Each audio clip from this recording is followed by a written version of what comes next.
Allahu Ekber.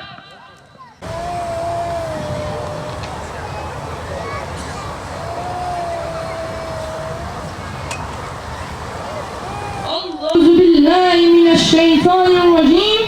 Bismillahirrahmanirrahim. Kıymetli arkadaşlarımız ve değerli büyüklerimiz, hepiniz programımıza hoş geldiniz. Hayatımızın tek amacı olan ibadetin en anlamlı ifadesi olan namazı anlamak için bugün bir araya geldik. Allah-u Teala'dan bu buluşmamızı hayırlara vesile kılmasını diliyoruz. Programımıza kalplerimizin ilacı, gözümüzün nuru, Yüce Rabbimizin kelamı olan Kur'an-ı Kerim tilavetiyle başlayacağız. Mineşşeytanirracim. Bismillahirrahmanirrahim. Kul inneni hadani Rabbi ila sıratin müstakim. Dinen qiyamen millete İbrahim hanifa ve ma kana minel müşrikin. Biricik anne ve babalarımıza Bismillahirrahmanirrahim. Canım annem, canım babam, biliyoruz ki sizler bizi çok seviyorsunuz. Bizlere en küçük bir zarar gelmesine bile gönlünüz razı olmuyor. Hasta olduğumuzda başımıza sabahlıyor, güzel giyinmemizi, güzel beslenmemizi ve iyi bir geleceğe sahip olmamızı istiyorsunuz. Bizler de sizleri çok seviyoruz. Ama bizler henüz çok küçüğüz. Hayatı yeni yeni tanıyoruz. Kalplerimiz tertemiz, zihnimiz henüz şekilleniyor. Bu yüzden bize sadece dünyanın güzelliklerini değil, Rabbimizi ve onun bizden istediklerini de tanımayı arzu ediyoruz. Bize güzel bir gelecek hazırlanırken ahiretimizin de unutulmamasını istiyoruz. Çünkü bizler sadece büyümek istemiyoruz, güzel büyümek istiyoruz. Güzel ahlaklı, merhametli, dürüst ve imanlı insanlar olmak istiyoruz. Ve bunun en güzel yollarından biri de namazı hayatımızın bir parçası haline getirmek. Namaz, Rabbimizle aramızdaki en güzel bağlardan biri. Günde 5 defa onun huzuruna durmak, ona dua etmek, secdede bütün sıkıntılarımızı ona bırakmak, bizim küçücük kalplerimiz için ne büyük bir güzellik.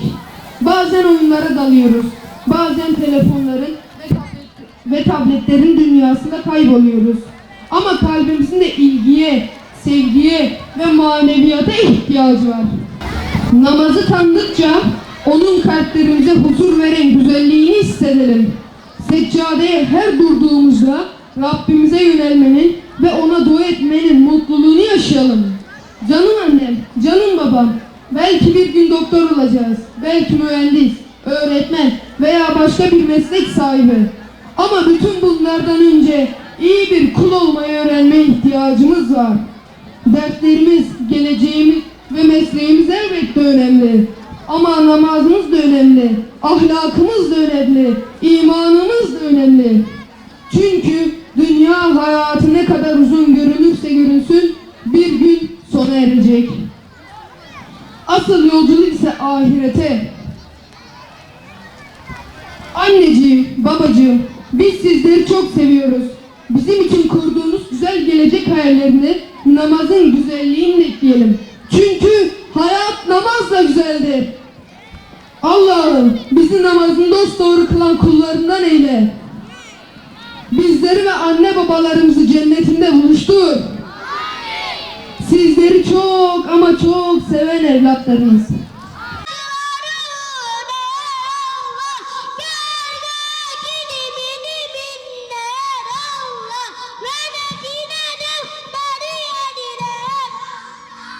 Is İzin ver de Kabe'ni görelim. İzin ver de yolunda ölelim.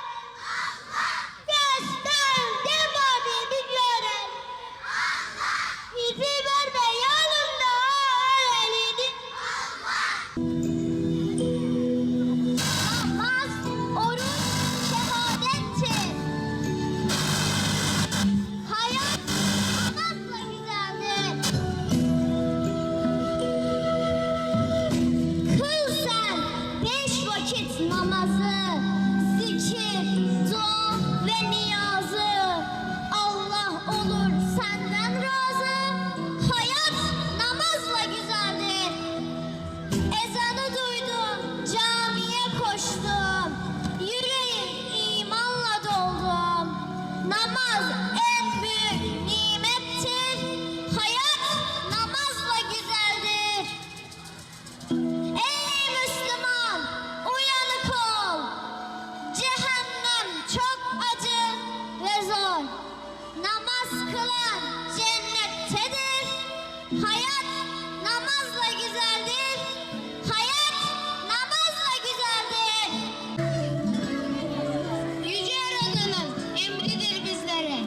Mescit olmuş yeryüzü mümine. Nerede olursan ol kıl namazı. Onunla açılır cennet kapıları. Yüzünün nurudur peygamberi. Ümmetine hediyesidir Miraç gecesinin. 5 vakit ile tamamlanır bu eda. Rabbinle kalırsın artık baş başa. Sabah, öğlen ve ikindi hepsi de birbirinden faziletli. Akşam ve yatsı yıkılmadan uyuyup kalmamalı hemen insan. Namaz, ibadette dinin direği. Ezan sesi, hatırlatı vaktini. Durulmaz namaz abdest almadan. Haydi, kıl namazını geç kalmadan. Sahabi merakla sorar Nebi'ye, en faziletli ibadet nedir diye. Vaktinde kılınan namaz olur cevabı, bu yüzden çoktur onun sevabı. Beden bir elif gibi kıyamda, günahlar rükû ve secde anında. Dökülür teker teker omuzlardan, boşa geçer bu hayat namaz olmadan.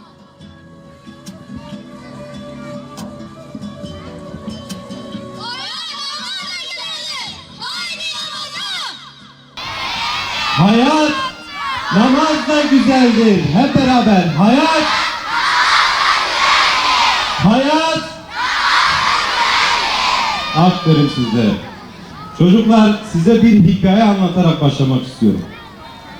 Daha henüz Peygamber Efendimiz'e peygamberlik görevi yeni verilmişken Peygamber Efendimiz bütün akrabalarını topluyor, bir yemek ziyafeti veriyor. Ve yemeğin sonunda onlara soruyor. Diyor ki, bu kutsal yolculukta, bu görevde bana yardımcı olacak mısınız? Yardım edecek biri var mı? Küçücük bir el kalkıyor. Ben yardım ederim ya Resulallah diyor. Peygamber Efendimiz aferin diyor. Tekrar onu yerine oturtuyor, teşekkür ediyor. Sonra yine soruyor. Diyor ki, bu kutsal görevde, yolculukta bana yardımcı olacak olan var mı? Yine aynı küçük el kalkıyor ve ben yardım ederim ya Resulallah diyor. Bu 3 defa tekrar ediyor. Peki bu küçük elin sahibi kim? Aferin sizlere. Küçük Ali. Küçücük bir çocuk, daha sizlerin yaşında. 9-10 yaşlarında. İsmi Ali, küçük Ali. O küçük Ali, Peygamber Efendimizin eliyle karanlığın, kötülüğün ve küfrün hakim olduğu cahiliye devrinde toprağa ekiliyoruz. Küçücük bir fidan olarak. Peki bir fidanın büyümesi için ne lazım? Su lazım değil mi? Peki ona kim su oluyor? Peygamber Efendimiz. Ona zamanını harcıyor, ona ter akıtıyor onu büyütmek için. Ona su oluyor. Ve o küçük Ali büyüyor. Yine bir fidanın büyümesi için ne lazım çocuklar? Suyu söyledik, onu geç. Çok güzel, aferin. Güneş lazım değil mi? Yine ona kim güneş oluyor? Peygamber Efendimiz güneş oluyor. Ona güç kuvvet veriyor. Onun yolunu aydınlatıyor. Ve küçük Ali cesaretli, ilim sahibi, namazını kılan, hayatını güzelleştiren Hazreti Ali oluyor. O küçücük fidan kocaman bir çınara dönüşüyor. İşte sizler de sevgili çocuklar, sizler de yine kötülüğün ve karanlığın hakim olduğu bu dünyada birer fidansınız. Bu topraklara ekildiniz. Peki yine bir fidanın büyümesi için ne lazımdı? Güneş lazımdı değil mi? Sizin için güneşiniz de hocalarınızdır. Sizleri eğittiler, sizlere eğitim verdiler, sizin için zaman harcadılar. Ve sizler de küçük Alilersiniz, yarının Hazreti Ali adaylarısınız. Ve bu topraklarda büyüyeceksiniz. Onların aydınlattığı yolda büyüyeceksiniz. Yine bir fidanın büyümesi için ne lazımdı? Su lazımdı değil mi? Ve o su da sizin anne babalarınız. Sizin için terlerini akıtıyorlar. Sizi büyütmek için bazen sevinç, bazen gözyaşı döküyorlar, hüzün gözyaşı döküyorlar. Ve o da size su oluyor. Yarının büyük çınarları olacaksınız, şimdikinin fidanları olduğunuz gibi. Yine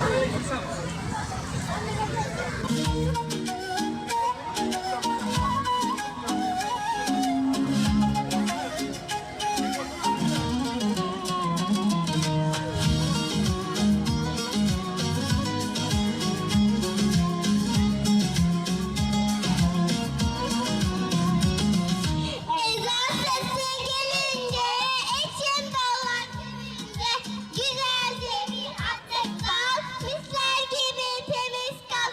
Hacırma sen de gel, namaz kılmak çok güzel. Namaz dinin direği, mutlu eder yüreği.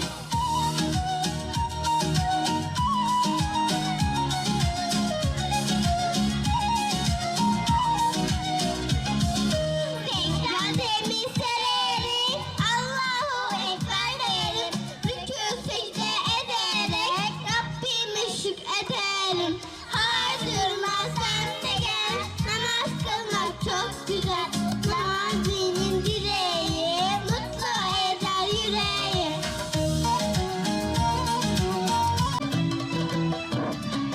Nasılsınız çocuklar?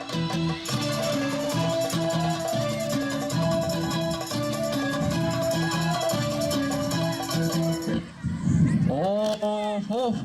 Yandım bittim kül oldum anam.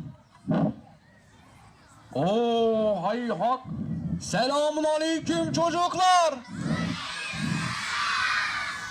Dur bu olmadı. Sıcaktan sesiniz mi kurudu çocuklar?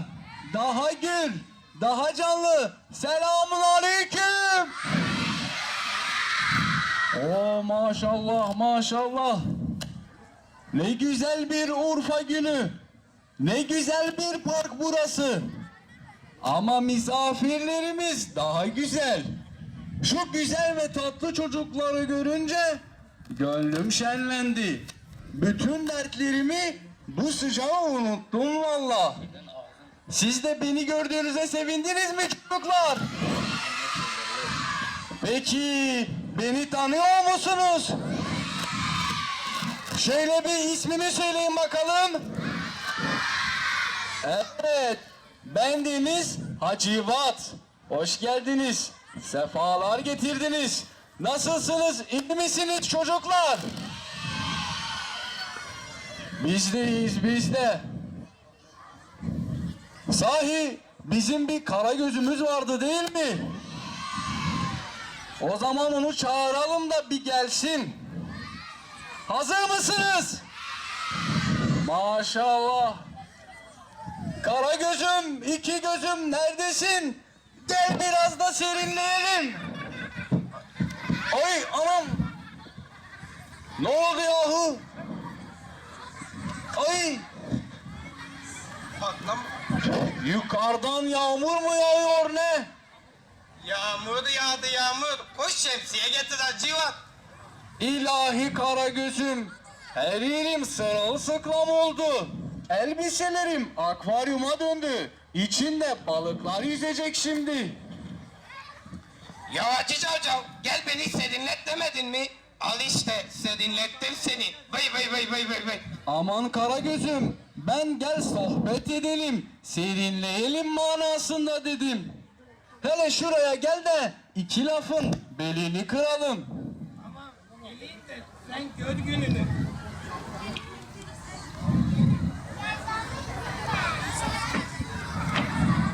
İşte geldim.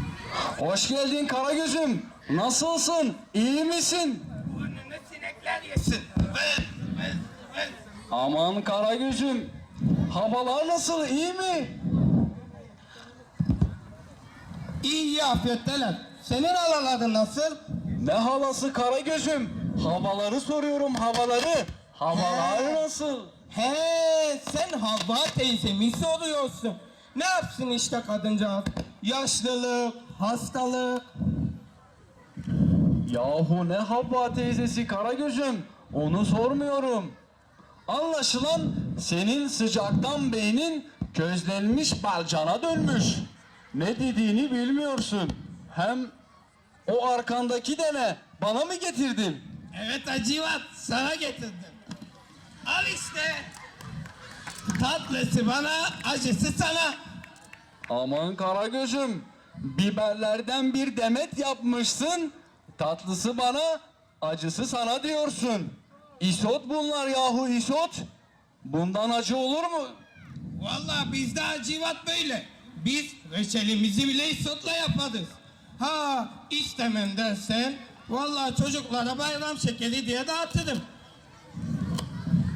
Ha şimdi beni zayıf noktamdan vurdun Karagöz'üm. Ben isotsuz yaşayamam ki, sen ne bilirsin. Bir de ben annemden emdiğim süte bile pul biber katıyorum. Bir de biliyor musun? Gel bakalım buraya gel. 801 numaralı kişi de gelsin.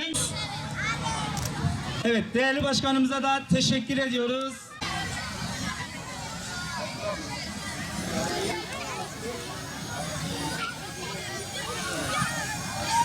Hocam bunlar Bismillahirrahmanirrahim. Bismillahirrahmanirrahim. Ey kalpleri evirip çeviren Allah'ım, bize verdiğin tüm nimetlerden dolayı sana sonsuz şükürler olsun. Ya Rabbi, kalplerimizi ilimle süsle, azalarımızı ibadetlerle güzelleştir, takva ile de keramete kavuştur.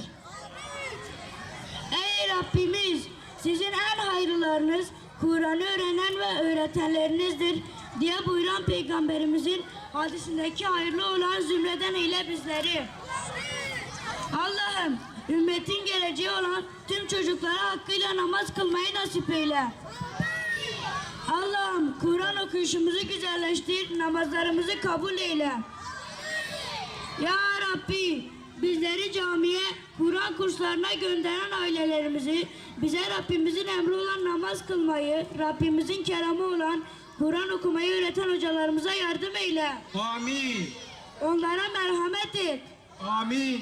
Onların ayaklarını istikametten ayırma Allah'ım. Amin. Ya ilahi, yetimler şehrine dönen Gazze'deki kardeşlerimizi yardımsız ve sahipsiz bırakma Allah'ım. Gazze'li kardeşlerimizin imanından bize de nasip eyle. Onlar gibi iman edip salih amel işlemeyi ve ne olursa olsun namazlarımızı terk etmemeyi bizlere nasip et. Amin. Elhamdülillah bu yılda Hayat Namaz'da güzeldir final etkinliğimizi büyük bir coşku, büyük bir heyecan, büyük bir iştiyak ve katılımla gerçekleştirdik. Final programı öncesinde 2 haftalık bir eğitim sürecimiz oldu. 4 Ağustos tarihinde startımızı verdik. 14 Ağustos tarihine kadar 2 haftalık bir eğitim sürecimiz oldu. Ve bugün 16 Ağustos tarihi itibariyle de final programımızı gerçekleştirdik. Rabbimize hamdolsun. Derdimiz çocuklarımıza namazı sevdirmek, namazın aşkını yüreklerine, kalplerine nakşetmek. Bu amaçla, bu temenniyle bu yola çıktık. Bu programları gerçekleştiriyoruz. Çocuklarımıza namaz bilincini kazandırma, onları namazla büyüyen bir nesil eyleme derdiyle bu programlara girişmiş bulunmaktayız. Bunu amaçlayarak dediğimiz gibi eğitim sürecinden sonra bugün büyük bir coşkuyla, büyük bir katılımla final etkinliğimizi gerçekleştirdik. Final etkinliğimizde çocuklarımıza birçok güzellik sunduk. Öyle inanıyoruz.